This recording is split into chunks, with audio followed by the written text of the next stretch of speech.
Дами и господа, започнува програмата Гласот на народот со Слободан Томич. Интеракција 100%. Кажете си се што ви лежи на срцето и тежи на душата. Тука сме да ви помогнеме. Ексклузивни теми, соговорници кои нема да одбегнат со одговори на вашите прашања, коментари или критики. Постоиме за вас. Гласот на народот е клучот на демократијата. Гласот на народот со Слободан Томич во живо. Добро вечер, почитувани, добродојдовте во Гласот на народот. Во ова ново издание разговараме за две теми кои може да ја определат иднината на Македонија. Што навистина се случува зад радарот во процесот на македонските евроинтеграции? Дали Европа конечно ќе покаже дека принципите важат еднакво за сите? Што носи реконструкцијата на владата? Нов политички импулс, нови резултати или нови предизвици? Гости вечерва со нас е Неговата екселенција Ристо Николски, амбасадор. Добро вечер, амбасадор, добродојдовте. Добро нашол. И Љубомир Ѓурчевски, аналитичар. Добродојдовте. И беше наистина задоволство и побарање на гледачите. До сега немавме таква двојка во овој состав. Со оглед дека ова со сета почит ви го кажувам дека нема да ми се наљутат вашите колеги соговорници мои, но добивте големи број на вјуз, што вика гледачи, вашите емисии бројат илјадници лајка, да речам, или лајкови. И беше да го прошириме јазикот. Да. Со тоа што таа поддршка доаѓа од целата диаспора, која ве станува камен на сопнување, а јас знам дека е од сета почит кон луѓето кои замина не од економски причини, почитувани, да замина и од политички причини надвор од својата матична држава. Но за тоа потоа, еве само да поздравам екипата која вечерва е со нас, тоа е Кристина Томич, главен продуцент и дизајнер на овој проект, Ивана Алексовска, главен инженер во реализација и Владимир Котевски, програмски уредник на телевизијата Вистел. Драги мои, ако ми дозволите, морам неколку збора да кажем во мојата рубрика "На срце ми лежи, на душа ми тежи". Обичаено тоа е мој вовед, бидејќи понатаму јас сум само еден домаќин, а соговорниците ќе бидат тие што ќе го имат главниот збор во вечерашното издание. Прво да ги поздравам моите почитувани со овај поддржувачи на оваа емисија. Тоа се млади брачни парови. Еден од нив го издвоив, тоа се македонци кои решија да не заминат од Македонија. Прво ќе го поздравам најмало, тоа е 40-дневниот Војдан. Па госпоѓата Анастасија, неговата мајка и Кристијан, таткото. Почитувани овој младен брачен пар македонски, ни најмалку не помислува да замине од државата. Викачко Слободан, јас тука сум роден и тука сакам да останам. Прекрасни македонци, не сам пород во душа, кои ја сакат Македонија, живеат за Македонија, дишат македонски, говорат македонски и Војдан, не случајно името го има, што ретко ја ги поздравам многу млади брачни парови кои ја запазуваат формата, верата, религијата со еден збор и тие убави православни имиња се повеќе присутни, а Војдан навистина едно прекрасно бебенце кој извира од него таа топлина што овие двајца, Анастасија и Кристијан, патија порака преку оваа емисија младите македонци да се останат дома. Исто така можам да ги спомнам еве нашите сограѓани кои навистина се исто така млади, држат свое студио фризерско, тоа е Попај, тоа се македонски албанци, Емре ќе го поздравам, кој навистина Викачко Слободан, ние сме вистински психијатри.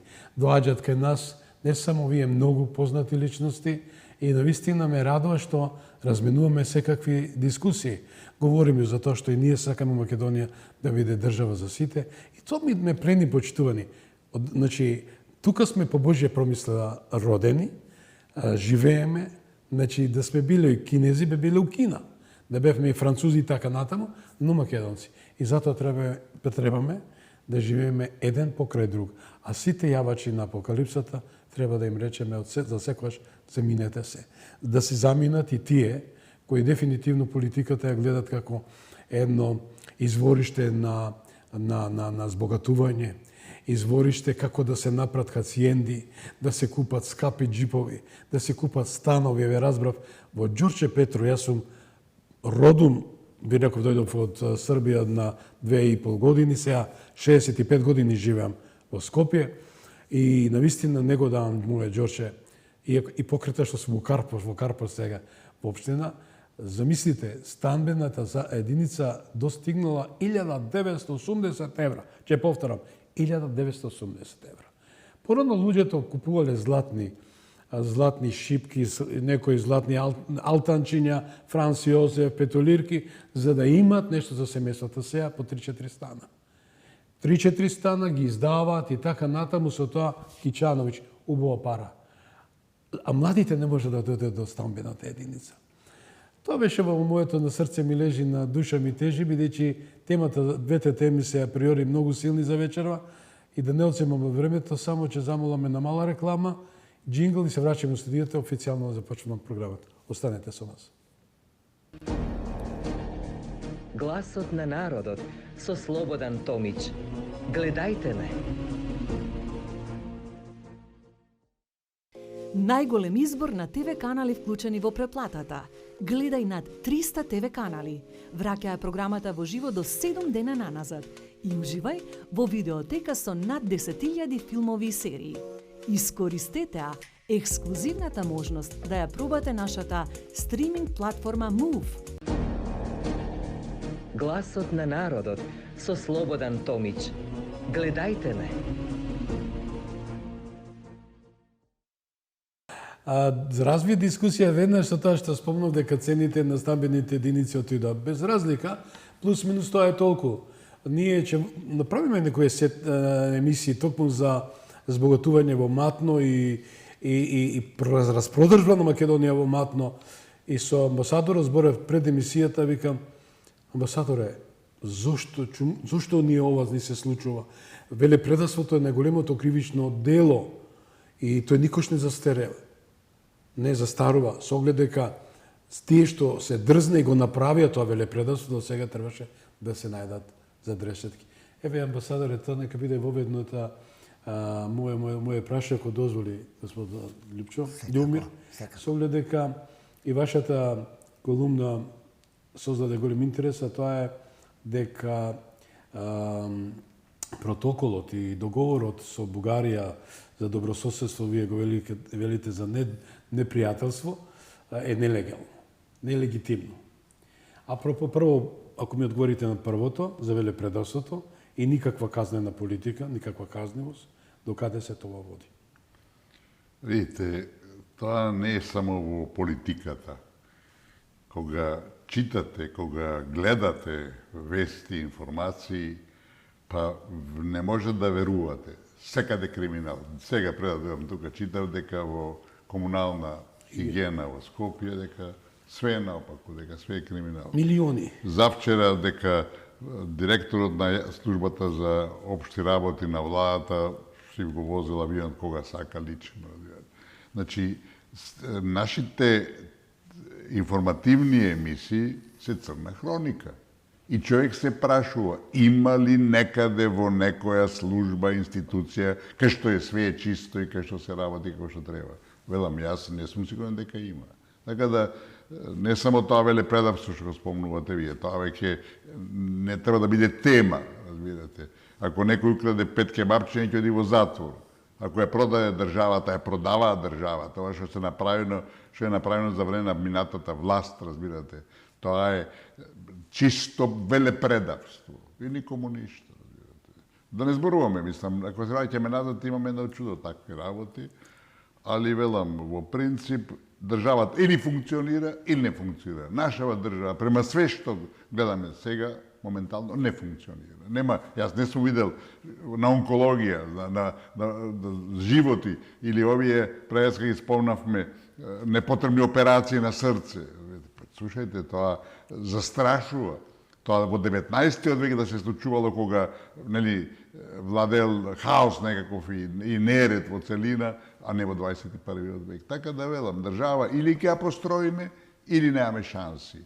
Али ако се вратиме на ова вториот од прашањето околу нашите проблеми на меѓународен план, видите, мојата нова колумна се однесува на, ќе објавам деновиве, се однесува на преговарачката рамка за членство во Европската унија, дека таа нелегална, разбирате.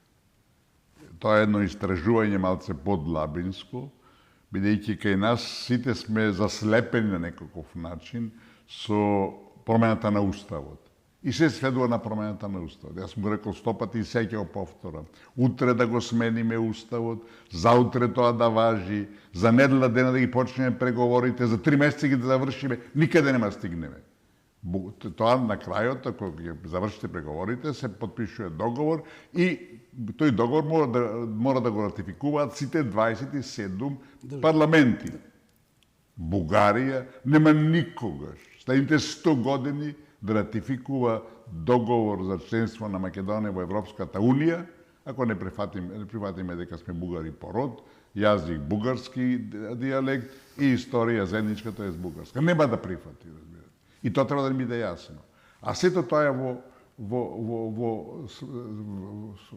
метнато, напикано, ако сакате еден не баш многу дипломатски израз, во преговарачката рамка. Наш главен проблем е преговарачката рамка. И таа преговарачка рамка, јас велам во тоа истражување, се обидувам да докажам дека е нелегална и е нелегална, бидејќи таа во голем дел се поистоветува некаков символ на таа преговарачка рамка е вториот протокол со Бугарија, кој е апсолутно нелегален.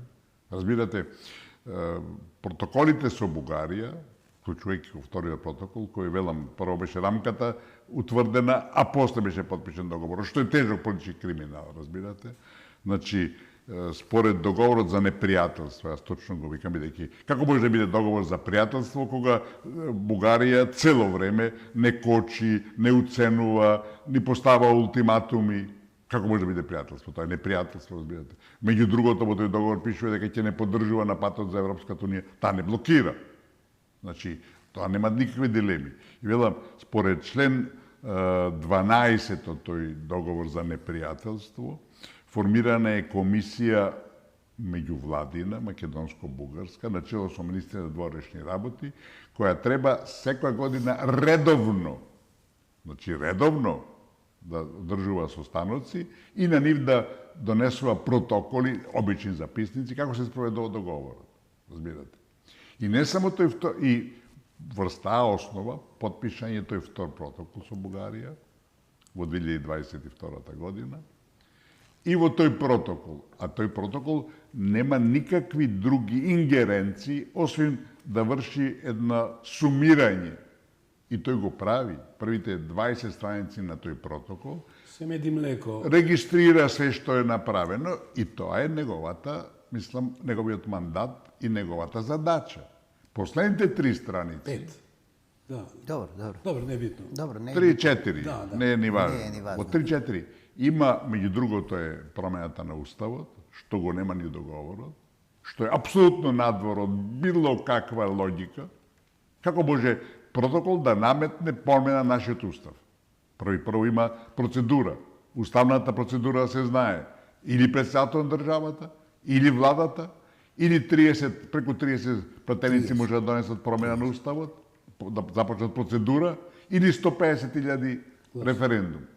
А тамо, да не речам сега, да не употребам некој израз, подпишува тамо во име на владата, се разбереме, го подпиша Бојар Османи. Вината негова е апсолутно неспорна, ама он не настапи сам. Он имаше мандат и тоа не го криева неговите премиери и така на така, македонци иначе. Значи, ти тамо прифаќаш да менуваш устав. Апсолутно нелегално. И не само тоа. Во тој, значи, тие други 3-5, еве нека видат страници, не е важно, има уште 15 нови обврски за Македонија. Тој е нов договор. А во член 13 од самиот договор за непријателство вели било каков анекс на овој договор мора да оди ратификација. Значи, Тој веќе не е записник, тој веќе не е протокол од меѓувладна комисија, тој е нов договор. Не е и то на двата парламенти треба да бидејќи тоа е пак меѓу двете држави. Ни едната ни другата страна не го има ратификувано. Значи не важи. И вела, а тој е клучен на тој протокол, значи тој на преговарачката рамка, вториот протокол. Значи преговарачката рамка преку него е нелегална. И не само тоа, во преговарачката рамка се повикува, а да се разбереме, нашите претходни предавници дале согласно на таа рамка. Не ја прифатиле формално, ali dalje soglasno, to je isto to. I oni se povikuvat, вие дадовте согласно. Ама и затоа сите кои ќе дојдат викаат сменете го уставот, сите разбирате. И сега што е другото, уште пострашно од тој втор протокол. Вели, мислам, член 5, да не го тука може да го цитирам и во мојата колумна тоа го цитирам, разбирате. Вели дека во добра волја Македонија ќе испроведува сите протоколи. И по 20 години, ако потпише некој протокол, ќе го спроведува во добра волја. Тоа како може тоа е надвор меѓународното право. Протоколите се меѓу Македонија и Бугарија се техничко билатерално прашање. Не може европската да стане мултилатерално. Не може европската комисија. Не може да создаваат правна обврска. Правна обврска не може. Значи, тоа е противно на меѓународното право. Он вели дека ќе ги спроведува во добра волја сите протоколи. А видите, значи, знаете, ако не ги знаете суштински работите, абе слушај протоколи, зашто вамо тамо, ако е навистина без проблеми. Меѓутоа, дека е проблем. Да бугарската страна признаваше дека сме ние, прифаќаше дека сме ние македонци, не се признаваат народите и нациите и јазиците. Да ако прифаќаше, проблеми немаше да има. Да прифаќа дека ние постоиме, разбирате. И што се сведува де факто договорот за непријателство на Комисијата за историски прашања. Протоколите зависат од историите за комисијски прашања. Ако таа комисија функционира, а нема да функционира никогаш повеќе, бидејќи Македонија веќе прекина со голтање кнедли и со предавства, разбирате. А бугарската страна, тие 7 членови на бугарската комисија, разбирате, не крија дека тие спроведуваат државна политика, не историја. Тие не разговара за историја. Тие разговараат за државна политика, дефинирани историски ставови. Како налог. И се ти не можеш да преговараш. Ако ти дојдеш со комплетно јасни кристални ставови, изгласани од владата, изгласани од собранието дека нема македонци, дека нема македонски јазик, нема македонска историја, што ќе преговараш? Ти не можеш да преговараш. И само да ја завршам мислата. Значи, затоа е преговарачката рамка исто како и вториот протокол нелегална, спротивна на меѓународното право и представува кршење не само на основните фундаментални правила, прописи и стандарди на Европската Унија, представува кршење на нејзините основачки документи и представува флагрантно кршење на меѓународното право. Како таква, значи, ние ако покренеме било каква постапка, али треба да има луѓе кои ќе се спремни да го направат тоа, да таа биде апсолутно анулирана. А уште полесно, уште првиот наш чекор мора да биде откажување на вториот протокол, а тука со Лиљана Поповска сме биле тука заедно, значи иницијативата нејзина која веќе година дена држи Уставниот суд, веќе не им служи на чест, бидејќи тоа е класично нелегален документ, спротивно на Уставот, спротивно, ако сакате, и на фундаменталните интереси македонскиот народ, и не може Уставниот суд да молчи. Тој рече што се произнесе. Не се произнесе, нема никаква става. Има таа можност да го слушнам, рече да се произнесе владата, а потоа тие ќе дојдат. Господин Ѓурчевски, Кој да се произнеси? Чекај да го затвориме. Да се произнесе владата. Видете, Уставниот суд воопшто ја нема таа иницијатива ставено ни на дневен ред по однос на... Не, ја има отворено. Да, отворено. Ама едно е отворање, друго е на дневен ред и известител. Важно ја има прифатено. Задолжен известител. Известителот на од Уставниот судија кој што е задолжен инвестител досега требаше по однос на таа да подготвите реферат и да го информираат и да почне расправа, да се отвори постапката. Тука е застаната целата постапка. Влијанието, надворешното влијание, врз вкупниот правен систем во Република Македонија не доваѓаат од моќта на Бугарија, доваѓаат сосема од негде другде. господинот Николски го поставува темелот и викат кршење на меѓународното право. Ама меѓународното право го претворија во право на сила, на силниот. Добро, тоа На е силниот, политика. да, тоа е политика. Тоа е праксата. Тоа е праксата. Него изворно не го применуваме меѓународното право. Вие погледнете, секаде имаме двојни, па и тројни, па и четворо, па и различни стандарди. Една држава во Европа, после, јас често пати нели се повикувам на стартот.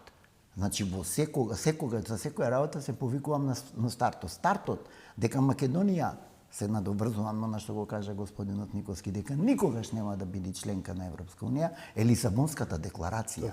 Покрај другото. Покрај другото. Тоа се спроведува во пракса. Тоа се во пракса се спроведуваат. Зато викам за да го затвориме тоа прашање, за да ја видиме вистината. Ниту една држава во Европа, од Европската унија, збориме за Европа и Европската унија, нема добиено такви услови за преговори какви што има добиено Македонија. Македонија секогаш ќе биде негирана.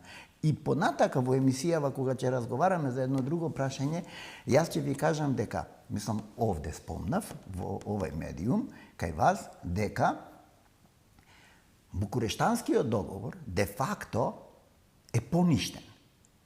Со тоа што 43 година на заседанието во Јајце, Србија доброволно се откажуваат и ја признават Република Македонија. Не сте во право. Србија само де факто изврши ревизија на договорот. Ревизија така, и оној дел што беше нејзин го издвои. Дозволете, го издвои за прв пат. Другото останува, другото не е поништено. Дозволете, за прв пат тој 46 година е преведен на македонски јазик, значи за прв пат имаме целосен увид, пошто Македонија не го поседуваат оригиналниот не го поседуваат, но Србија призна македонски јазик, Изврши ревизија. и призна македонски јазик, призна македонска нација, што денеска е едно од најспорните прашања на Бугарија и на Грција. Али знаете тука, вака мислам како разговор, апсолутно сте во право и тоа покажува дека како што Србија изврши ревизија, ако сакаме било што во однос на Егејскиот дел и во однос на Пиринскиот дел, треба Бугарија да изврши ревизија и треба да изврши Грција, а тоа не е незамисливо. Сега дозволете, тука е главниот проблем. Да.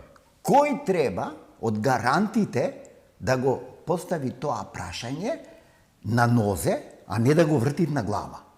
Зошто?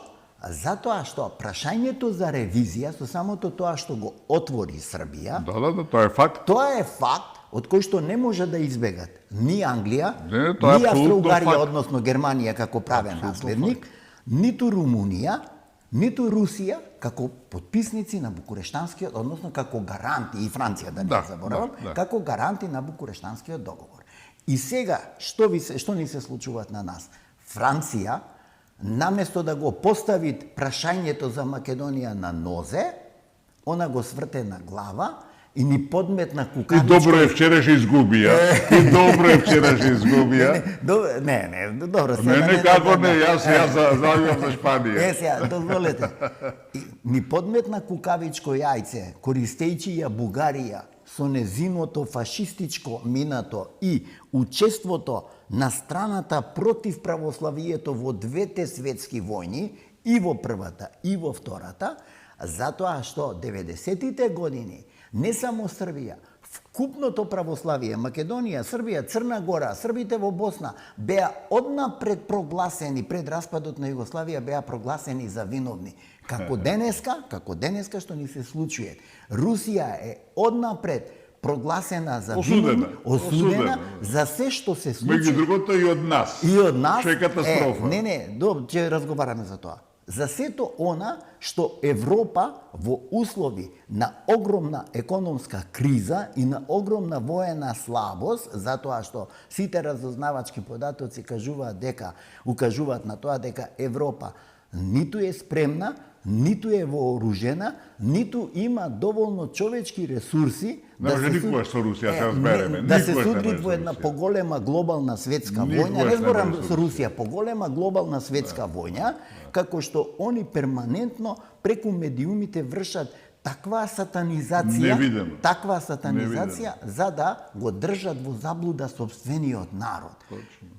Денеска сите оние кои што имаат контакти со разузнавачите, кои што де факто е скриената политика, Така да што викаме ги под открива маса, тајните. политиката под маса, Така да. таа е најбитната, нели? Таа е тајната- клучната, таа е решавачката. Секаде се разговарат за зголемен буџет, за стартување Наоружување. на оружување И за војна со Русија, де факто, тие се спремат за војна со и Русија. припрема за Што е војна. глупост. Не ја интересираат Европа проширување, луѓе, да не се лажеме. И тоа нема да има Не, следните не. 20-30 години. Ја видовте ли- Црна Гора може ќе ја прима. Нема да ја прима. Може да ја прима. Нема да ја Нема прима. да одговара. Дозволете. Знаете Не, зашто? Морето, као Ајде, база, не, Видите. не, Црна ајде Гора ќе ви ќе ја кажам. примат како доказ, еве, луѓе, Балкански. проширувањето не е мртво, тоа е веќе 3 метра закопано под земја, 600.000 души, еден поголем кварт во Брисел, Берлин, Париз, кај сакате, ништо не мерува. Албанија не верувам дека ќе ја примат. Муслиманска држава нема шанса да влезе во Европа. кој? Муслиманска држава, исто како Турција. Велам, тука може американците да се мешаат, да не забораваме дека албанците се главни ќе ви отворам нивни едно- ќе ви отворам едно стратегиски разузнавачко партнер прашање. на американците во регионот се албанците. Тие навиваат, тие им го дадоа Косово, разбирате. Кој ја го бомбардира Белград за да го одвоја да напад Косово држава, разбирате. Така да, тоа се политики глобални, геостратегиски кои, велам, ние немаме. Не, Иначе, ова што зборувавте вие, мислам, сите тие елементи, прво, во светот владее силата, и ќе биде така уште следните 100 години најмалце. Сите тие човекови права, демократија, сето се прикази за мали деца, разбирате. И знаете, да ве потсетам, на времето 90-те години, кога нели се работеше пак Франција на дневен ред, кога се работеше за признавањето на Македонија, за излегувањето на меѓународната сцена, Митеран на Глигоров директно му рече. Изворно го знам тоа. Рече, вашето, Глигоров викаше правно, вамо тамо. Прашањето на Македонија е политичко, не е правно. А правните прашања се решаваат према закони и меѓународно право. Политичките со сила. Значи, отворено му рекол, тоа му го повтори, меѓу на еден по-суптилен начин, разбирате. Така да, ние сме жртва на меѓународната сила, која доминира, разбирате, и на интересите. Само тука не е Франција, нити Британија, само да извели, не е нити Франција, нити Британија, нити било кој тука, позадината се Соединените американски држави, нивниот регионален интерес, бидејќи по распад од Југославија, доминантни се тие тука и никој не дозволува да се меша. Сега дозволете. Прво да ви кажам. Мислам да ви кажам. Да нафрлам едно теоретско прашање. Прашањето на Котор и ремонтот на воените бродови е суптилно прашање кое што ќе го решаваат само преку пат на војна. Знаете на што пукам? Не, има 3-4. Само Не, ама сега дозволете. Да, Тоа ајде. е првата работа. Да. Втората работа. Соединетите американски држави генерално во светот настапуваат до моментот додека некаде има да извлекуваат пари. И после си одат. Вие Не видите... само пари. Не, дозволете. Политички интерес, политичка доминација, влијание. Не, Анкара, што се случи? Нема никаква информација разузнавачка да излезе, ама 5% треба сите. Шпанија дигна џурути, еве се ја кршат Шпанија.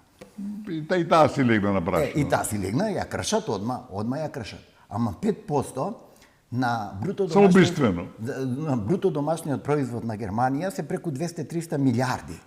Да не правмуваме за другите, чисто само ги нафрлам прашањава. Зошто реков и Црна Гора дека нема да влези? Затоа што тоа прашање се затвори.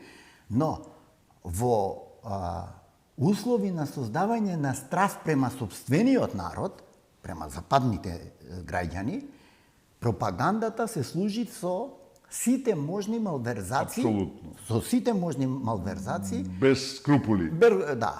Со преговори со Украина, со Молдавија, нема скрупули. Нема тука, скрупули. нема. И сега, ние кога доаѓаме во една таква ситуација, проблемот на Македонија, вие тогаш бевте активен во дипломатијата, зошто падна во рацете на Франција и на Германија? Заради Вардарска кавгата 94 година, кога требаше тука да дојдат Аудито и Вардарската долина. А3. А3. Значи, уште од 94 година. Тогаш Американците не ни Више, размислуваат. претходно беше и... Да, ама не ни размислуваа за Македонија. Зошто? Затоа што американците се уште во тој период, барем на почетокот на 90-тите, поддржуваа некаков конфедерален статус, не знам 4+2, не знам вака, не знам така. Значи тие се уште лутаа во моментот каде ќе се најди Има и тактика, не само политика, има и тактика. Ама не, дозволете, јас ова го кажувам од оние контакти што ги има разузнавачите. Пазете, она што го прават разузнавачите, Куцурило што го работеше тука, со парите, на Киро Глигоров со ташничето, Стојан Андов пишуваше и така натака, така. Но тие Фрчкото. тие тајни преговори ние никогаш не ги дешифриравме. Уште од 92 година. Како служби не ги дешифриравме. Затоа денеска имаме една ваква ситуација во Европа. Бугарија го искористи, односно ја доби задачата да продолжи тамо каде што застана Грција по диктат на Велика Британија. Дозволете 92 Само Америка е тука. Не, дозволете Никој друг не може. 91 година кога почна признавањето на Република Македонија од страна на Бугарија, значи како прва што ја призна Македонија. Ама истиот ден, извините, Желев изјави. Тоа признаваме територија, не признаваме народ. Значи, тоа беше никако не беше признавање, тоа беше само бугарска игра да спречи враќање во Југославија. Дозволете. Во наредните 3 сати Грција го воспостави прашањето за името. Веднаш во првите 3 сати, по наредба на Британија. Ова ви е точен податок. Не, ќе ви кажам јас, ви. Ајде, да ми кажите. Во во август месец. Добро, не е битно, не. 1988 година почна во Грција подготовката за пост-Југославија. Тоа се тајните служби. Добро. Значи, август 88 година. Не е битен месец, донесена, не, август, сега апсолутно сум сигурен.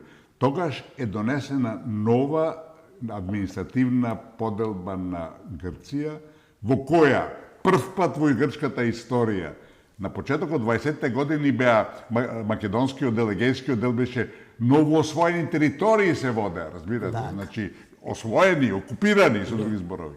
Сега, значи, во август 1988 година, тоа веќе има прв пат Источна Македонија и Тракија, Централна Македонија и Западна Македонија. Значи, прв пат почнува да се употребува името Македонија. Зашто? За да рече, извините, еве окај нас. И сите викаат провинции, тоа не се провинции, разбирате. Провинција е нешто многу повисоко во таа државна поделба, односно државна структура. Така да, велам, и политиките сите што ги водат, значи, центарот, сценариото е американско.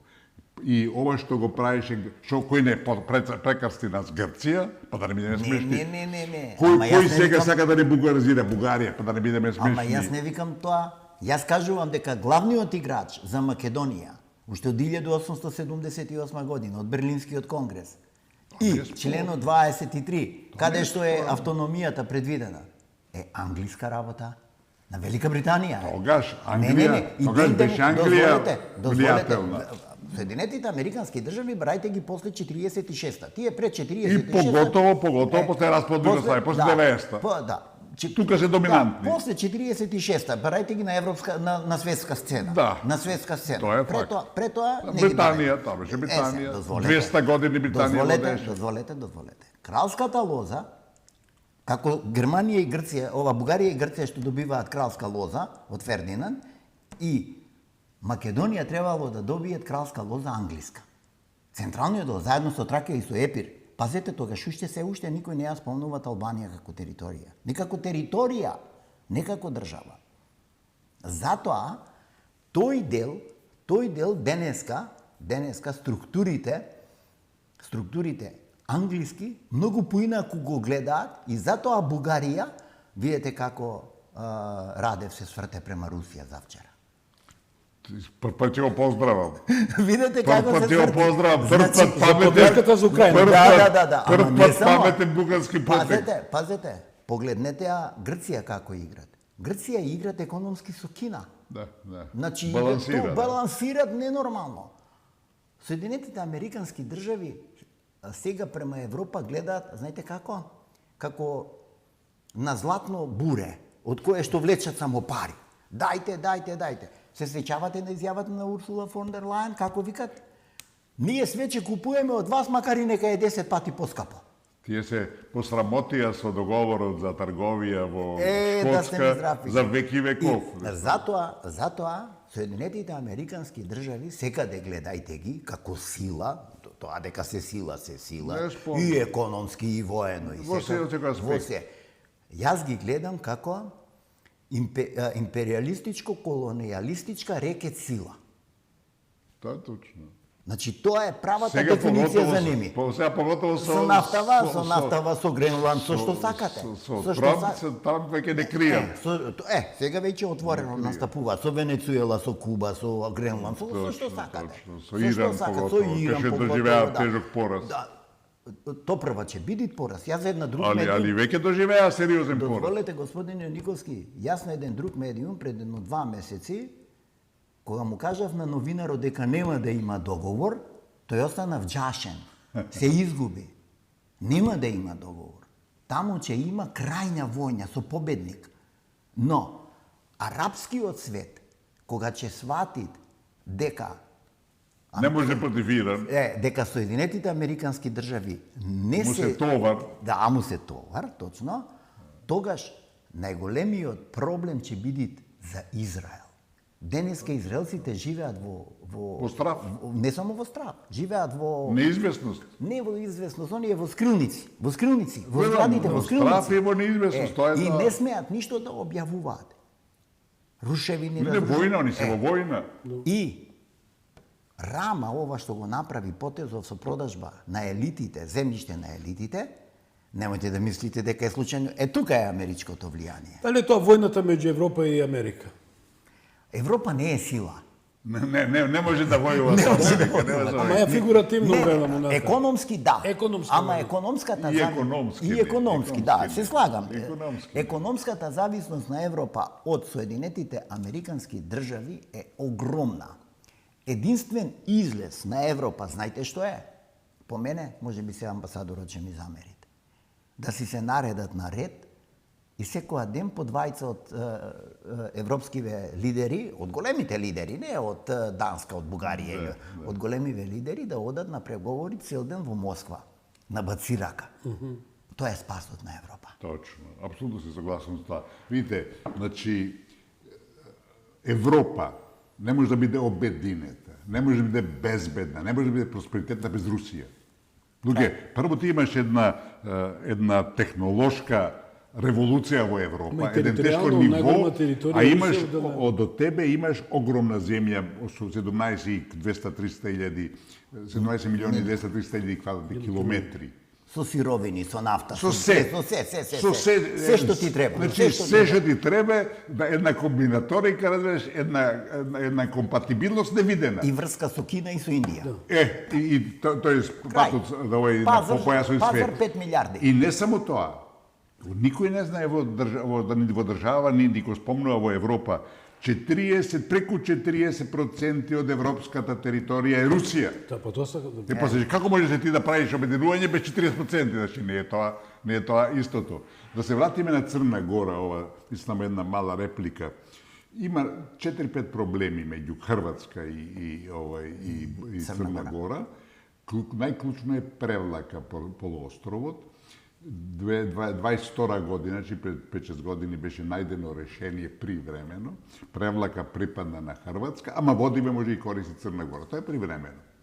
И само тука може Хрватска го рече, Пленковиќ вика, Црна Гора има уште да исполни. Али ведам, овие другите околу бродоградишето, не знам, мемориални центри, тоа се ситни. Воениот ремонт, ајде, Котор, ви го спомна, воениот ремонт во друга смисла ви го спомна. Да, велам, бродот и така натака, има 4-5, али воениот велам. ремонт е на русите. Да. Со руска технологија, да не се лажиме. Затоа да, руските подморници во Јадранот не можеа да ги најдат каде се. Да, таму се поправа, точно така. Тоа е кај Тиват некаде, ако не се лажи. Не, кај Котор. Кај Котор, падо кај Котор. Во заливот, во Бока Котор. И сега, што е тука, мислам, да се разбереме, Европската Унија со двојни стандарди, како ги наречуваше Ѓорги Маријановиќ, тоа вика византиската Роспија. И тоа е точно таква, разбирате. Тие, значи, што направија кога меѓу Хрватска и Словенија? Што е? Тие свесни дека и треба да ни бидат Хрватите наш благодарни. Да не беше Македонија проблемот околу членството, името и така натака, во која Европа покажа неспособност, неефикасност, неоперативност, разбираш? Тие и денеса ќе беа во судир. Да. Што направија? Ги натера на арбитража и до денеска не реше проблемот. Истото ќе напади за Црна Гора.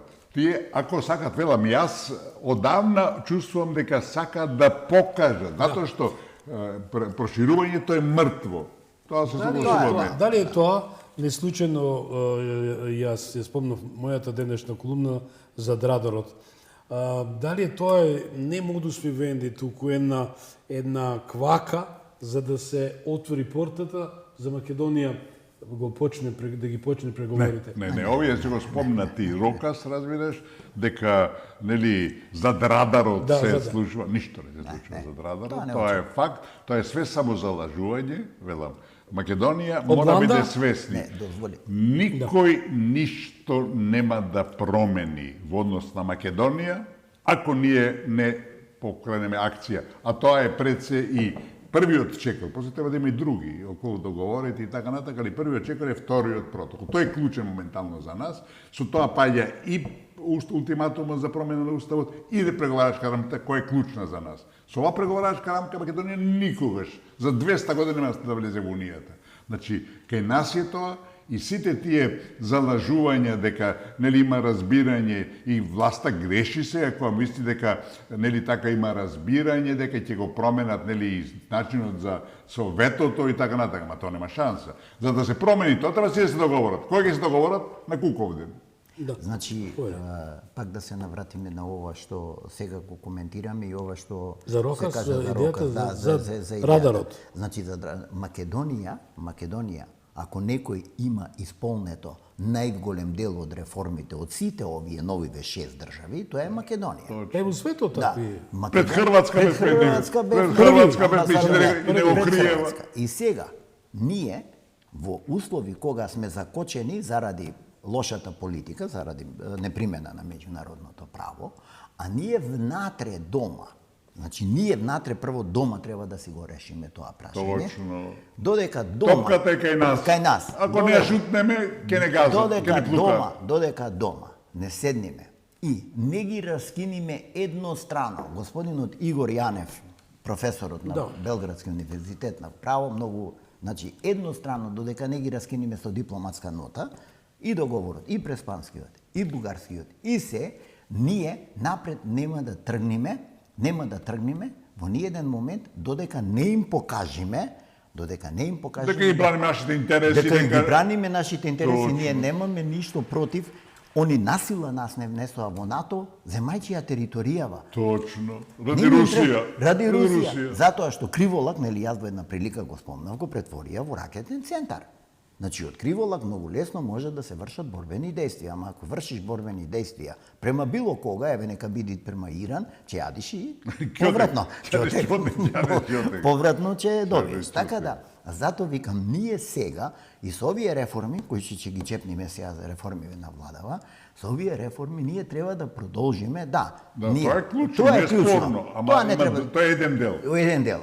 Но ние внатре дома да си ги решиме работиве, и откако дома ќе си ги решиме работиви, и откако меѓународниот фактор да свати дека овде нема играчка. Нема играчка. А што правиме што имаме раштиман оркестар? Раштиман оркестар. Ама сега дозволете, ние имаме раштимана опозиција, која дозволи неупотреблива, штетна, која што е дебело платена Јас не случајно стално ги спомнувам врховистичките пари на Бугарија уште од 1878 година. Во буџетот на Бугарија се предвидуваат пари за финансирање на врховистичките чети во Македонија.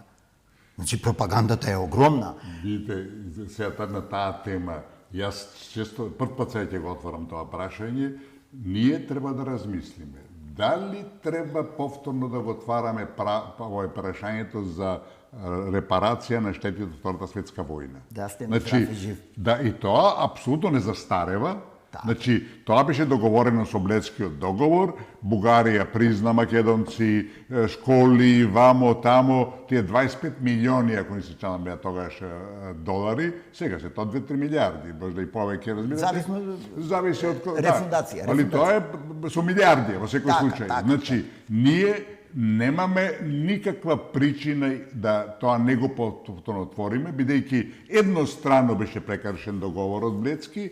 Значи, се тоа што беше ќар за Македонија се прекина и сега нема ништо од тоа. Може ли само да и само уште една така околу ова. Значи, и Игор Јагнев што го заговара и така натака. Он е експерт за Уединените нации, ги знае така за меѓународно право, меѓутоа во шахот ако денеска играш на турнир и изгубиш партија, утре со најслабиот ако играш, ќе играш на нерешено. Зашто пак ќе изгубиш. Значи, не се форсира. Македонија не може доди онака грубо, робусно да ги откажува сите договори. И Ноивици, и со Бугарија. Треба се почне перманентно, полека, чекот по чекот. Прво, со вториот протокол, ние све враќаме на почеток. Може ли само една малце дигресија? Убаво кажавте, и само една реченица.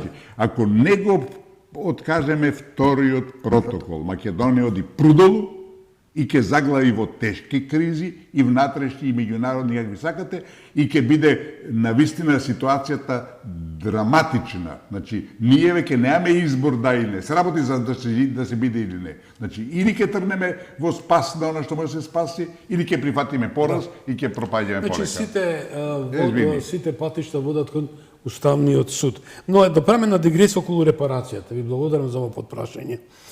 Димитри Панајоти беше председател на Хелсинскиот грчки комитет, долгогодишен мој пријател кој работи во македонската. И беше многу коректен према македонците. Многу коректен, браво. И бугарскиот Хелсински комитет. Да, и сега вака, он во таа пригода кога беше Циле со мене во емисија, он даде една изјава, вика Слободан, вие сте македонци.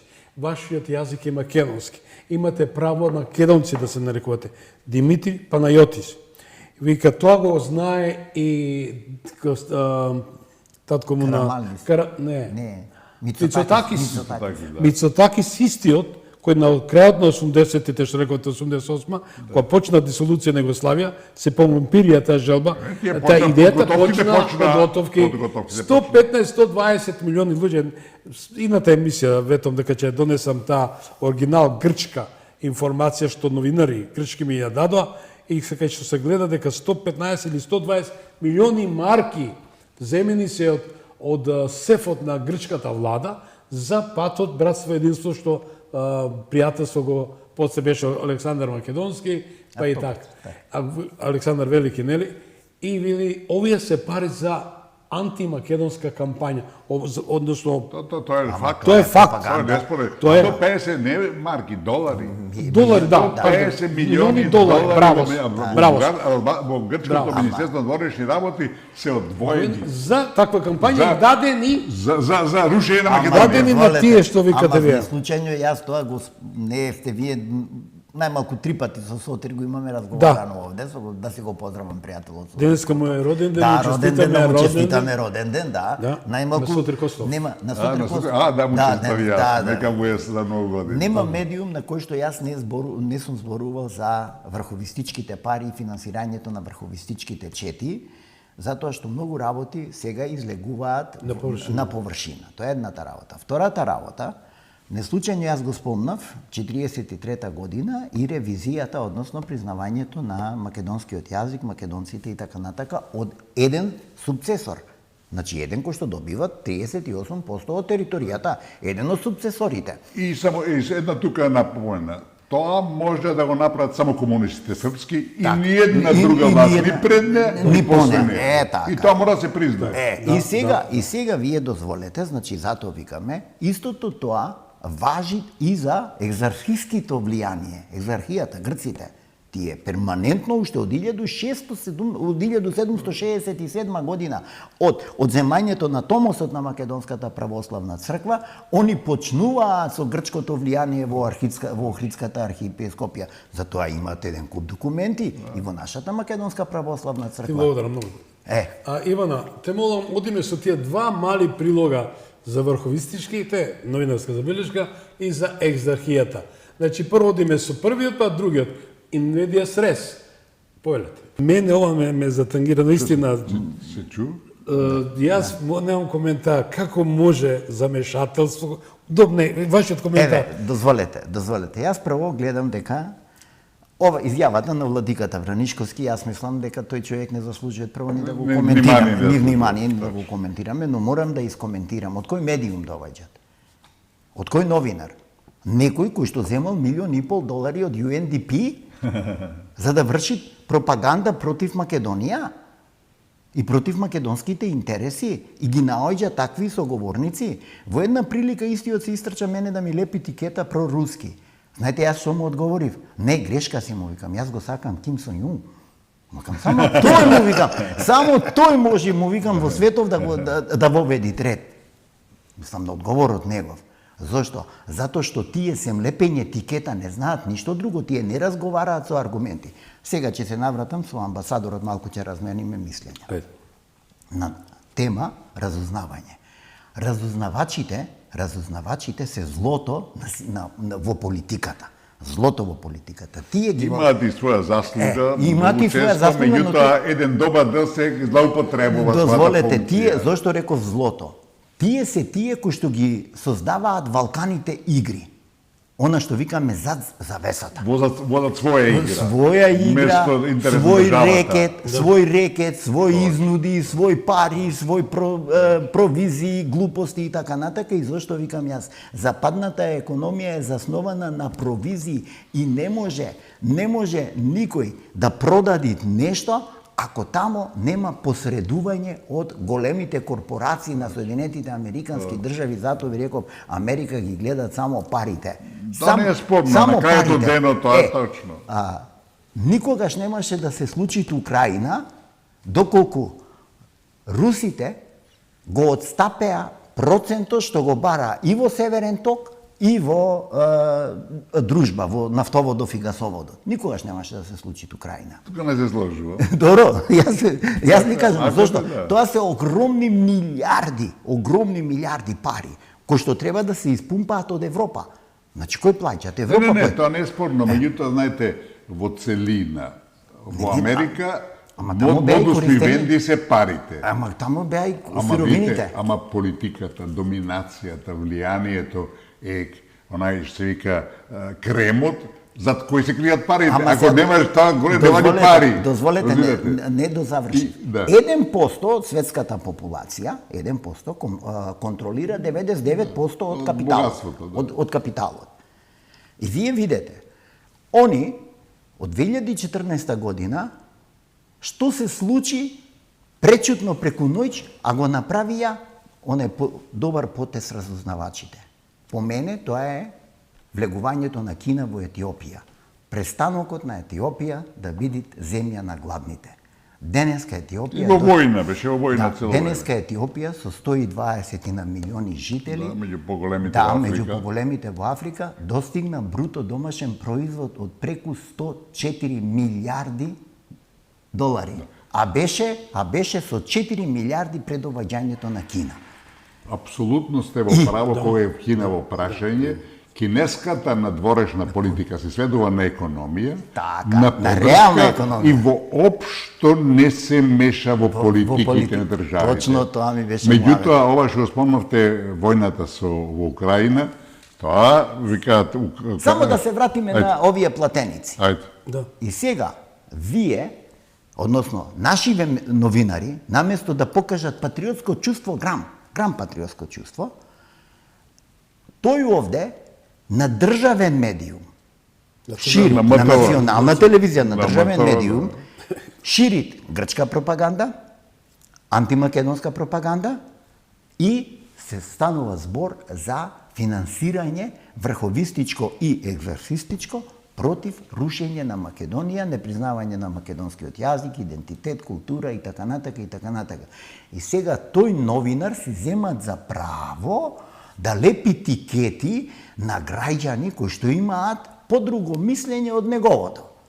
Тој си има такво мислење, јас него лично, јас кога би се прашувал, не би му дозволил со таква емисија на национален Апсолутно. И јас никош не му дозволил. Не, тоа е мој став. И мој став, јас го делам. Значи, затоа викам, но тој да лепи тикети на истакнати амбасадори, на истакнати професори, научници и така натака, интелектуалци, луѓе кои што нешто постигнале во кариерата, во системот на Република Македонија, мислам дека не заслужуваат достојно почит и да го коментираме. Ќе ми дозволите ли само морам да го нема да го злоупотребам медиумот, Тоа е мој- меѓутоа моје лично дискреционо право како домаќин на оваа емисија, ја мислам да дадам еден свој коментар.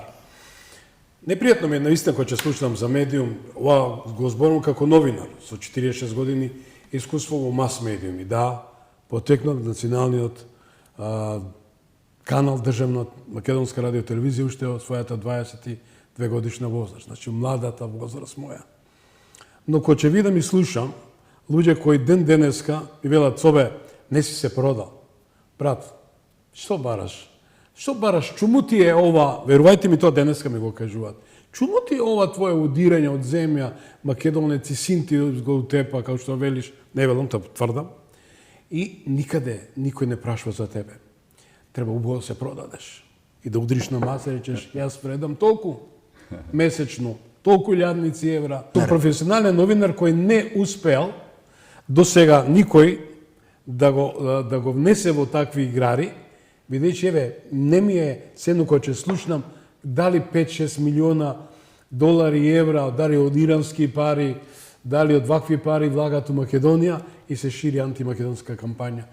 Тука треба и Агенцијата за медиуми, за СЕОНА и Министерство за внатрешни работи. Не сум судија, ни обвинител, али како новинар коментирам. И ќе завршам. Кога останам без работа, повеќе пати, не еднаш, 9 пати без работа останав. Ми вели еден од BBC, кој се радуваше на моите интервјуа, дали со Нимиц, дали со, се извинам, мораш ове 3-4 минути да ги земам, дали со Бутрос Гали, да не ги редам. Веќе, Томич, твојата емисија не може да промени преку UNDP. Уште еднаш ти благодарам. Да, гласот на народот не се продава, почитувани.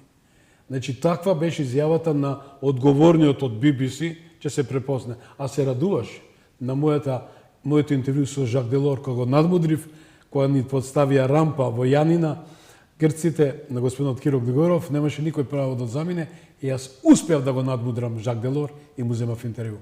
Мој драг, презиме колега, не би сакал да додадам. Повелете. Не. Простете ве молам. Она околу мала реплика околу војната меѓу Украина и де факто Русија, тоа не е војна Русија-Украина, тоа е Америка со Русија. Војна. НАТО со Русија. Тоа не е апсолутно, сега моментално НАТО со Русија. И многу сум загрижен, бидејќи како трнаа со агресивни напади на Русија, Русија ќе одговори. Веќе имаше една тешка бомба искористена деноиве. Со дроновите што да ги нападнаа? Блокирано е Црно море. Не, 28 бродови им погодиле. И имаше да тешка бомба, 3 тони фрлиле во еден град во Украина. Тука кај што е дел кај се војува, меѓутоа, али велам Русија, ако одат, ако НАТО изгуби ориентир и продолжи вака, ќе има одговор. И сега овој од Естонија, како си ка председателот реагира, вели на Летонија, тој рече дека може да нападне Летонија. Да, ама види, Летонија беше ли Естонија? Летонија, да, добро, не е важно, во секој случај еден од нив. Видите, значи, најлошо е во дадената ситуација Русија да изгуби војната. Русија нема да дозволи такво нешто. Значи, ќе употреби нуклеарно оружје и тоа е крај на Европа на некој начин. Значи, таа војна, мислам, проблемот со овие нафтоводите, гасоводите на црното низ подморскиот, мислам како се каже. Северниот пат, Да. тоа е Северниот ток. Северниот ток 1 и 2 беа помногу што важни. Америка и сега ден денеска сака да ги земе, да ги превземе и така натака, некои истраги се вади се до тоа. Меѓутоа, војната беше Но на меѓу штета на Германија. Пазете, таму инвеститор е Германија. Германија, најголемиот губитник во целата овие глупости е Германија.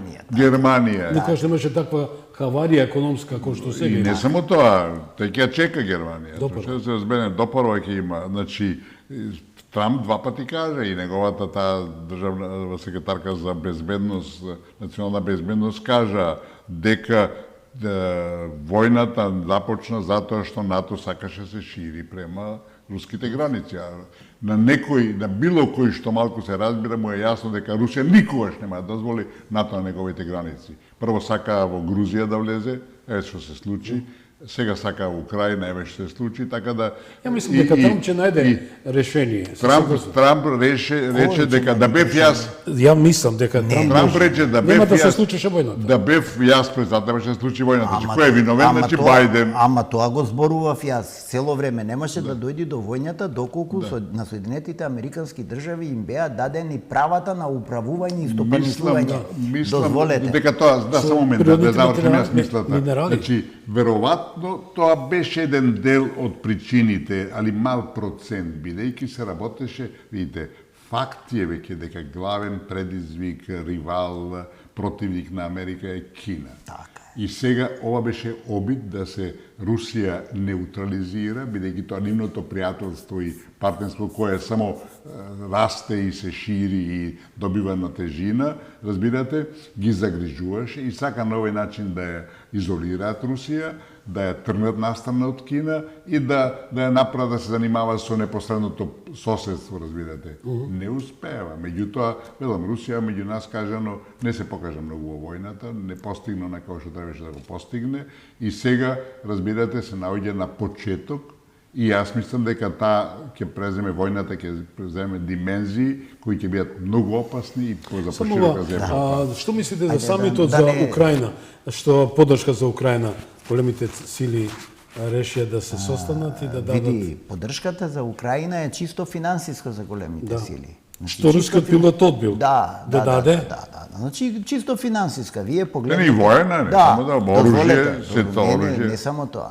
Завчера излезе еден податок дека на подрачје на Украина има 70.000 француски платеници. Колку? 70.000? 70.000. Тие 70.000 за да појдат, затоа што немаат они човечки ресурси од каде да регрутираат, Да, тоа па е регрутираат клучен од проблем. колониите, тоа Клучен е проблем. клучен проблем на Европа. Од платениците. Од платениците, од мигрантиви и така натака, со тоа што имаат обврска една плата, таа платите не се мали, една плата однапред да им исплатат пред да ги регрутираат. Дел од нив не се ни обучени да војуваат.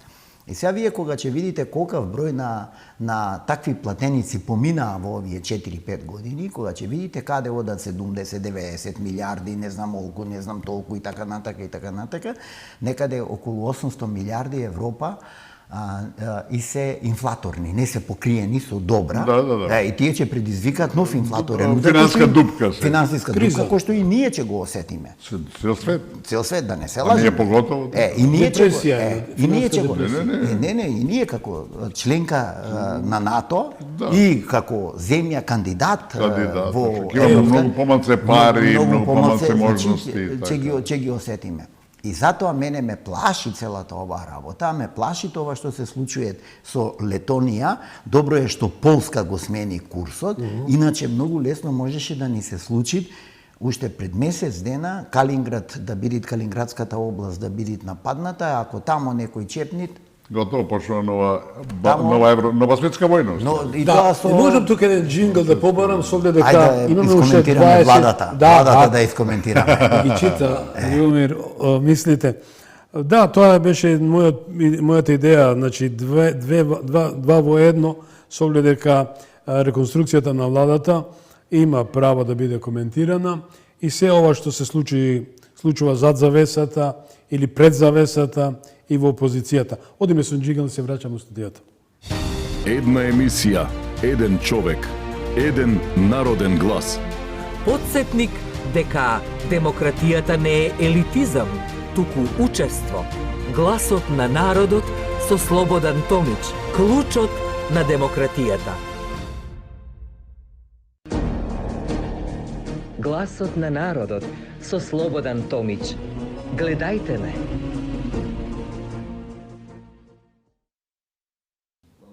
Да, драги мои, стануваат околу 23 минути до завршувањето на вечерашно издание, рекоме формат 90, 2+1. Реконструкцијата на владата, многу оспорувана, критикувана, најавувана во секој случај. Јас повеќе пати дадов своји коментари уште на стартот и со вас, бев во емисија и со вас, кога зборевме дека треба проветрување. Од која причина? Бидејќи суверенот е народот. Ниједна политичка партија не може да биде суверен на Македонија. Согласувате со мене? Народот си ги дава гласовите, народот и дава и зима власт. Меѓутоа треба да се слушне и почитува гласот и волјата на народот. Ако не се слуша, тогаш чему ти е власт, чему ти е се тона. Убаво е што се случува ова проветрување. Кој е вашиот коментар? Идеме со амбасадорот. Може ли вие? Ај со вас. Да, амбасадорот. Ова е натрешно политичко прашање. Јас сум за надворешни. Значи, прво добро е и амбасадорот и на почетокот го зафати тоа прашање кога го спомнавме и законот за избори, кој што е еден од 10 не се донесено и за него ќе искоментираме. Прво јас би го поздравил, например, овој потек на проветрување, затоа што од време на време треба да се направи една општа оценка внатре во самата структура. И добро што дојде на 2 години. Да, добро е што доаѓа на 2 години, затоа што тој што ја добил власта од народот на избори, тој треба да положи еден вид на отчет за сработеното во овие 2 години и од она што имавме можност да го слушниме реалниот дел, значи направена е едно пофункционално подобрување на владата, но јас очекувам после оваа реконструкција господинот премиер да продолжи она што перманентно го најавуваат од април месец навака, односно равчистување со криминалот и корупцијата, особено на онаа структура. Јас 1000 пати сум кажал, да, опозицијата има право све да збори, но исто така опозицијата треба да се соочи со одговорноста што и ја нанела на државата во еден одреден временски период кога таа била на власт, од типот на сторени кривични дела од главата 28, тоа се кривични дела против уставното уредување, значи шпионажа, предавство и така натака, велепредавство зборувам за велепредавство. Чудо работа. Зашто има факти, нели? Да, зашто има факти и она што викаме членот 308 доведување нарушување на независноста, односно со доведување на Република Македонија во починета состојба према други странски држави, особено со издавањето на пасошите на организираните светски, тоа пазете, светските организирани криминални групи, каде што на македонската патна исправа се гледат со поценување и страв кога одите на границите, за да не е еден вид фалсификувана, односно корисникот на таа патна исправа да не е во делот на организираниот криминал, затоа што нели години наназад ние бевне една држава во која што треба да се претреси банкарскиот систем, затоа што имавме 2 големи упади, ова морам да го кажам, каде што владата треба да победи како силни истраги, тоа се хакерските упади во фондот за здравство и во пензискиот фонд, затоа што пред недела дена и нешто повише излезе дека вториот столб, односно приватниот пензиски столб е во опасност, а точно заради тоа и затоа пошто тоа се случи 2022-2023 година, треба да биде истражено и Централната банка, односно Народната банка на Република Македонија треба да превземе действија према Комерцијална банка и према Тутунска банка како носители на тие приватни пензиски фондови, за да ги обезбеди, да ги заштити парите, за да не ни се случи да тие фондови бидат испразнети и понатака државата да мора да им исплаќа. Не, ќе мора да им исплаќат, ќе мора затоа што е гарант државата на тие пензиски фондови, ќе мора да им исплаќа плаќаат пензии на пензионерите кои што До првото од трудно 97 ако не се лажам или Не, 98 година се донесе законот за вториот столб, за вториот столб. Тоа се веќе 30 на години луѓе кои што уплаќале веќе кои што сега треба да ги користат бенефитите на вториот столб, а со тоа да се растеретуваат првиот, односно Тоа е криминал. државниот. Тоа е криминал невиден и затоа ова го поставив, не го поставив како теза, го фрлив за да го слушнат истражните органи и да малку се позанимаваат и со фондот за здравствено осигурување кој што ни беше хакиран, ако се среќавате 2023 година, и со фондот за пензиско-инвалидско осигурување, нели на стартот и амбасадорот спомна една работа, викаме се создаваат гужви по клиниките, вака, така, немаме, значи ни е потребна нас една целосна реорганизација на системот за да дојдеме до функционална држава. Ете, тоа е клучот. Тоа е клучот. Ако ние ги доведеме институциите во наредниве 2 години со овие действија што се преземат, ако ги доведеме во функција на функционалност, тогаш Ќе одиме напред. Ќе одиме напред. Тоа. Ако не го направиме тоа, не Европа, Пред Свети Европа, Свети Петар Свети не Петар и А Павле не ни не треба знаат. само ова. Дали да бидат санкционирани октоподот или тие или пипците на октоподот, со оглед дека кој дава наредба да се издават пасоши? Значи се знае кој дава, Министерот за внатрешни работи, а на министерот кој му дава? владата, Значи премиерот. премиерот. Да, Дали тој треба да се вози на јахти? Ама Кај нас решението... одговара Чекај, шалтерските работници. Не, дозволете. Решението за прием во државјанство на крај го подпишува министерот, односно началникот на СВР. Јас сум подпишувал решенија за отпуст од државјанство, оние кои што барале во постапка, и за прием во државјанство, оние кои што барале согласно законот за стекнување на државјанство, дали тоа е по природување, дали е тоа со исполнети 15 години, односно 5 години по радни основи, како што е предвидено. Ако е законски, оно што ако е законски. редно можно. Сега Ако е дозволете. вон законски- Сега амбасадорот и тој ќе Ајде, ме амбасадор. исправи. Не, само чекај, ова, чекај, само чекај ова да заврши. да го поставам. Дали овие 215 луѓе со трети или четврти или пети идентитет се внесени во регистарот на државјани на Република Македонија? Што му издавате? Што му издавате? Мора да го има во регистарот Ако на нема, државјани и веројатно. се стекнува со избирачко право. Со бичко Со избирачко право. право. Ќе ги гласа. Да, и гласаат и тоа се многу битни. Криминал е сем гласач. Тоа се многу битни прашања, после ќе ги коментираме, а ќе сакам да го искоментирам и законот за Гласање. за изборниот закон кој што не се донесе. Зошто кога требаше да се руши Македонија со пописот, со фалсификаниот Катастрофа беше пописот. Дозволете. Нарочно. Левица и некои други жестоко се бореа за бојкот на македонците да не се попишуваат од дијаспората, а на друга страна делот на албанците се попишува и тие кои што не се по потекло од Македонија. Од Косово, од таде, одавде, и добивне 35%. не добивне, 29% добивне, него добивне... Не, тоа не е реален податок, Но бидејќи една друга состојба добивне. Македонија веќе не е доминантно православна. Таму имаме христијани и православци. 44 со 20 и нешто посто, како беше таму во пописот, треба да ја видам статистиката за бројките да ми ја надите. Значи се измисли нова религија. Она на Вартоломеј, ама таа на Вартоломеј е ватиканска. Од Фанар. Од Фанар. Значи имам многу работи кои што треба, не можеме во една емисија. Извинете, господине. Убаво што ја начнавме, тука ќе продолжиме. Ја начнавме, како тема ја фрламе на маса, а ќе ја истражиме и ќе ја коментираме и ќе... Дали во влада има Ајде. право и можност да направи ревизија амбасадоре на тој наметнат, октриран попис? видите, 2020. апсолутно. 2021. Апсолутно, меѓутоа знаете кај нас имаме разни структурата ни е многу чувствителна во државата и најдите што им одговара, другите не им одговара. И во тој период кога беше пописот, не само власта која направи катастрофални грешки за кои треба не да одговара некој да не речам што да се направи, и опозицијата погреши. И опозицијата, тогашна сегашната власт, првиот повик за бојкот беше реален.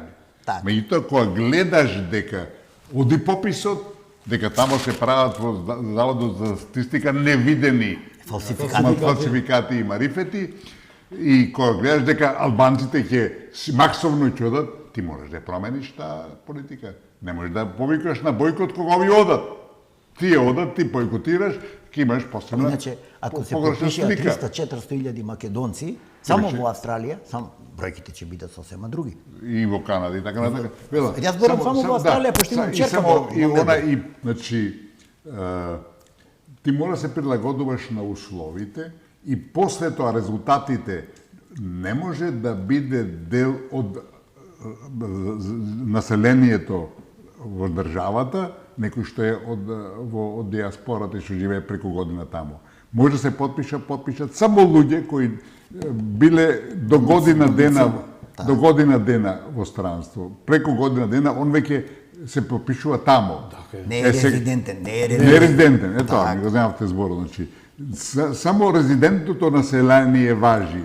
А тие сите 28-29 што се тие апсолутно се резиденти, тие не може. Велам, направени се такви манипулации. Тоа, мислам, велам, таа партија опозицијска која јавно изјавуваше дека тие не се патриоти. Па ако не се патриотска партија, па што се? Или си патриотска партија, или си предавничка, нема трето.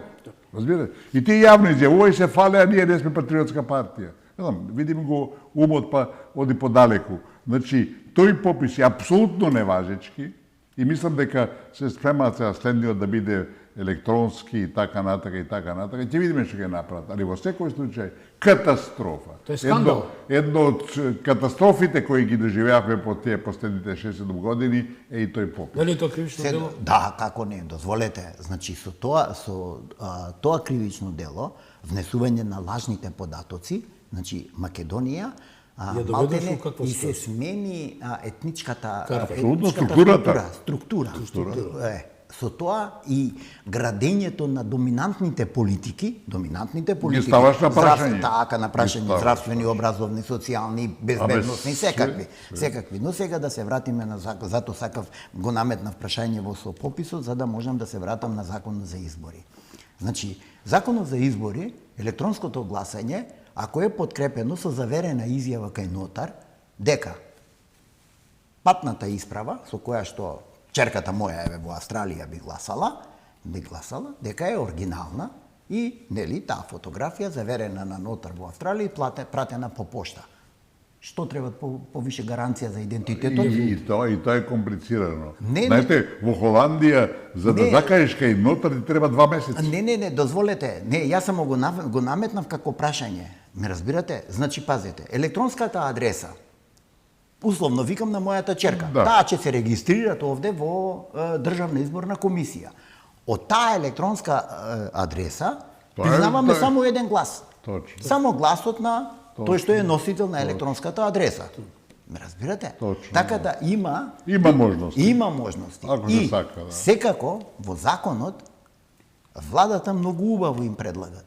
Господа, правилникот за контрола и надзор ќе го донеси Државната изборна комисија. Ние само даваме законски основ луѓето да гласаат. И ние сите се залагаме на диаспората да гласат. Што е нормално и човеково право. И човеково право. Процедурите и постапките на гласање, значи од денеска, тој закон треба да важи до 29-та година од претседателските избори. Значи имаме 2,5 години. Уште, ако добро знам математика. Да. За 2,5 може да се соврши да се. Не, правилникот ќе си седнат во Државна изборна Ќе комисија. работат, Ќе си викнат експерти, правници, луѓе од надвор. Да, од секаде. Ќе си направат анализа, компаративна анализа, ќе направат споредба и така натака и ќе донесат правилници со кои што ќе уредат постапката како ќе се бројат гласовите, како ќе се признаваат, што ќе се признаваат и така натака. И јас не гледам тука ништо спорно. Што е спорното? Тогаш кога ни треба диаспората Македонија да ја негираме и да ја уништиме како правна држава и како нормална суверена држава, тогаш викаме диаспората, а тогаш кога диаспората ќе ни врати, односно ќе не санкционират за нашиот криминал на избори, тогаш викаме не, диаспората се джаули, диаспората не смеа да гласа, диаспората ова, некој ќе ги фалсификуваат изборите и така. Како ќе ги фалсификувам изборите? На крајот на криштата има жалбена постапка во законот за избори предвидена, имаме државна изборна комисија и така натака и така натака. Проблемот е кај тие што се потполно свесни дека во диаспората, ако гласаат, условно викам, 200.000 гласачи, од оние 600.000 зборам македонски државјани, тука ги зборам и албанците и турците и сите. Да, од сите, значи, ако гласаат 200.000, јас ви тврдам, еве овде, ако 2% гласови завршат кај опозицијата, јас... Ќе биде успех. Ма не да биде тоа успех, тоа ќе биде бинго.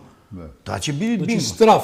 Страв. Не, види, тоа е главната причина за сите овие недоразбирања, бидејќи е факт неспорен. Едина партија која се грижила за диаспората, едина партија која таму работела, последно време немаме многу информации дека нешто прават таму. Прават. Јас барем од Австралија имам, пошто имам черка во Мелбурн. Моментално немам јас информација, али на времето едина партија беа. И затоа 90% од гласовите ги беат за нив. И тоа е проблемот зашто за другите се неприфатливи. Значи, тука нема дилеми. За албанците се прифатливи? За албанците И сите партии. Да, сите сакаат од албанците диаспората да гласат. Албанците ќе дојдат ако треба доаѓате со авиони, не само Не, тоа со авиони е лажга. Сега ќе ви кажам зошто е лажга. Да. Јас сум работел во полиција на највисоки можни функции, значи помошник директор сум бил во бирото. Еден авион од чартер, значи највише може да собери 160 патници. Да. Толку на нашиот аеродром, такви аеродром, не може да слетуваат оние джамбо со 250-300 патници. Да. На граничен премин можете да видите точно колку авиони слетале. Точно. 10 авиони. И колку дошли и од Косово, и од Албанија, све до број. За да дојдат 100 аутобуси на граничен премин, да влезат било на Табановце, било на Блаце, било на било кој граничен премин, било на Чафасан, тие ќе бидат евидентирани. Ама во автобусот 50 луѓе не можеш повише да ставиш. Тоа е максимумот. Толку се. 100 аутобуси по 50 луѓе се 5000 луѓе, ама не се 50.000 како они што кажуваат дека толку дошле од странство. Не, тоа беа фалсификувани Добро, пописи. али доаѓа доволно за Кичево да победа, доаѓа доволно за Дебар да победа. Не, единствено нешто што тамо се случи точно, што кажа, тоа го кажа Артан Груби, кога рече Кичево ни е воен плен, ако се сеќавате на изјавата. Како не, тоа историска изјава е тоа. Поддржани од странците и они имаат право да фалсификуваат. Иначе кај во албанските средини, вие гледате они со 6700 гласови во шеска имаат пратеник. Пратеник, да. Никаде не се надминало 50% излезност. Зошто? Да, и си паѓа, цело време паѓа. Затоа што списокот на државјани и списокот на запишани гласачи во единстве, таму имаме некои работи, јас што викам, каде што мечка треба да поминете и да ги избришите. Со дека влеземе во финали, Таква, дали можам да ве замолам, бидејќи така е кучиниот ред, со амбасадор или со вас? Пораката. Кого сакате, вие амбасадор? Ајде, јас почнав нека... Ајде, ова е твојата, вашата камера. Господин Дучевски, обратите се на јавноста и која е вашата порака апропо вечерашната емисија? Значи, мојата порака е во тоа да ја повикам владата, да малку по ги изголеми бројот на истрагите како што ги најавува премиерот во делот на откривањето на криминалот и корупцијата од претходното владење и да преземи дејствија во она што цело време превојуваше во нашава дискусија, најпрво поништување на протоколот 2 од договорот за соработка, односно и пријателство со Република Бугарија и да преземи дејствија дома, внатре, да ги решават работите по сите највисоки европски и светски стандарди во изградување на една правна држава, функционална. Повторам, ќе го искористам зборот на амбасадорот, функционална држава во сите области, било да е здравство, образование, социјала и така натака, зашто верувам дека овие промени кои што се случија во владата дека ќе допринесат за една поголема ефикасност. Благодарам, амбасадоре, ова е ваша камера. Да. Мислам, на истата линија јас размислувам, бидејќи државата е долго време блокирана на патот кон Европската Унија. Моментално Брисел е во еден хаос, се изгубени се во Вселената. Меѓутоа, Европската Унија е цивилизацијско достигнување и наш интерес и на секој граѓанин е да бидеме еден ден членка на тоа здружение, на таа Унија, бидејќи велам, таа води напред, гарантира стандарди на живење за кои сме сите заинтересирани, кои треба паралелно да ги спроведуваме. Меѓутоа, ако сакаме да излеземе од ќорсокакот во кој сме доведени во голем дел и благодарејќи на претходната власт на оваа наша држава, која направи тешки предавства на фундаменталните интереси на македонскиот народ, значи, ние мораме тие грешки да ги исправиме, бидејќи нема ник теоретска шанса дека било Брисел, било Софија, било кој друг на меѓународната сцена ќе се премисли и ќе ги промени тие ставови, тие политики кои веќе долго се водат према нас, а кои ние сме ги формално прифатиле. Значи, Македонија излез од ќорсококот на првиот исчекор мора да биде откажување на вториот протокол, со тоа паѓа во вода и преговарачката рамка, која е клучна за нас, не е самата промена на Уставот, и самата промена на Уставот паѓаат во вода, и Македонија ќе почне да преговара, да се движи према Брисел на една нормална патека и ќе може да се концентрира максимално на сите реформи во државата, што е главната, референца за да станеме еден ден членка. Европската Унија уште долго нема да се шири и тоа ни е шанса во меѓувреме да ги расчистиме односите со Бугарија, бидејќи ако не расчистиме со Бугарија до крај, да тие прифатат официјално дека ние сме македонски народ, дека не сме бугари и дека имаме свој јазик и историја, ако не прифатат тоа, ако не ги присилиме, нема друг начин, Македонија нема што да бара према Европската Унија. Значи, топката е кај нас и зависи од нас. Почитувани, ја да кажам неколку збора, ви благодарам што вечера бевте во Гласот на народот и со Гласот на народот. Вечера разговаравме за две теми кои одредуваат еднината на Македонија, европскиот пат и внатрешните реформи. Дали решенијата ќе се најдат зад радарот и дали реконструкцијата на владата ќе ги донесе очекуваните резултати, ќе покаже времето. Едно е сигурно. Граѓаните очекуваат дела, одговорност и резултати. Им благодарам на моите гости, амбасадорот Ристо Нитковски, ви благодарам многу. Без задоволство. Чест и задоволство и мене.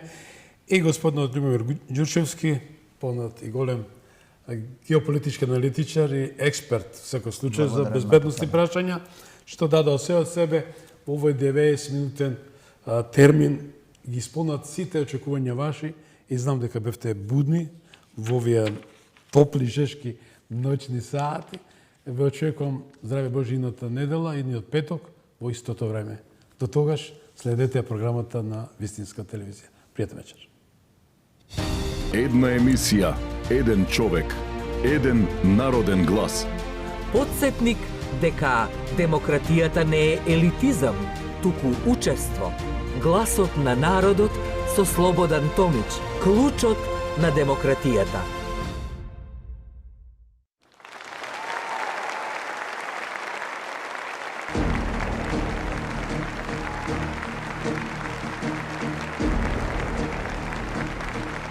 Ви благодариме што бевте дел од Гласот на народот со Слободан Томич. Ве очекуваме утре, во исто време, на Вистинска телевизија.